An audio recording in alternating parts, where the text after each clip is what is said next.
दक्षिण अफ्रीका में एक सोने की खदान में 70 से ज्यादा खनिकों की मौत हो गई। दरअसल दक्षिण अफ्रीका में दुनिया की सबसे गहरी सोने की खदानें हैं, जिनमें से कुछ जमीन के अंदर कई किलोमीटर तक पहुंचती हैं।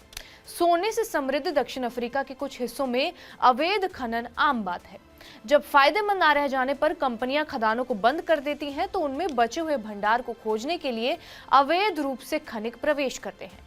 कुछ बड़े ग्रुप इन अवैध गतिविधियों को कंट्रोल करते हैं, जो अपने मुनाफे के लिए कई महीनों तक जमीन के अंदर रहते हैं। ऐसा ही कुछ दक्षिण अफ्रीका जोहान्सबर्ग से लगभग 150 किलोमीटर दूर स्थित स्टिलफोंटेन शहर के पास स्थित खदान में हुआ, जहां अवैध रूप से खनिक खदान में काम कर रहे थे। हालांकि ये साफ नहीं हो पाया है कि वो कितनी देर से इस खदान में काम कर रहे हैं। पुलिस ने पहली बार उन्हें नवंबर में बाहर निकालने की कोशिश की थी, लेकिन स्थानीय समुदाय के कुछ लोगों का दावा ये है कि उनके रिश्तेदार लगभग जुलाई से इसी खदान में है, जो 6 महीने की अवधि बताती है। समूहों का दावा यहाँ पर यह है कि अधिकारियों के चलते ही देश की सबसे गहरी खदानों में से एक में लोग 2.5 किलोमीटर नीचे फंसे हुए हैं और बचाव अभियान महीनों पहले शुरू हो जाना चाहिए था। समाचार एजेंसी एपी के मुताबिक एक समूह ने दावा किया है कि 100 से ज्यादा लोग गंभीर परिस्थितियों में मारे जा चुके हैं और करीब 500 अभी भी इसके अंदर फंसे हुए हैं और इनमें से कई लोग बीमार और भूखे भी हैं।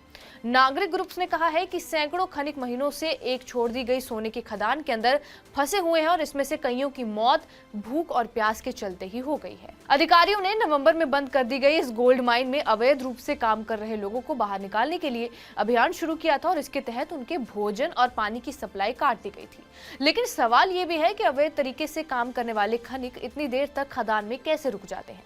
दरअसल होता यूं है कि अवैध खनिक समूह अपने साथ भोजन, पानी, जनरेटर और बाकी उपकरण लेकर जाते हैं। अंदर रहने के लिए और ज्यादा आपूर्ति के लिए इन्हें सतह पर मौजूद लोगों पर निर्भर रहना होता है।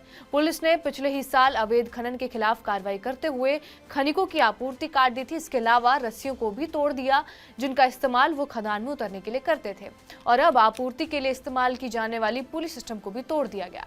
देखा जाए तो ये एक तरीके से इसलिए किया गया ताकि मजदूरों को मजबूर किया जाए और वो खुद अपनी मर्जी से इस खदान से बाहर निकल आए। बहरहाल बचाव कार्य जारी है और अब देखना अहम होगा कि इन खनिकों की संख्या कितनी बढ़ती है। बहरहाल इस खबर के ऊपर आपकी क्या प्रतिक्रिया है, हमें कमेंट करके जरूर बताएं। बाकी देश और दुनिया की तमाम बड़ी खबरों से अपडेटेड रहने के लिए सब्सक्राइब करिए TV9 डिजिटल।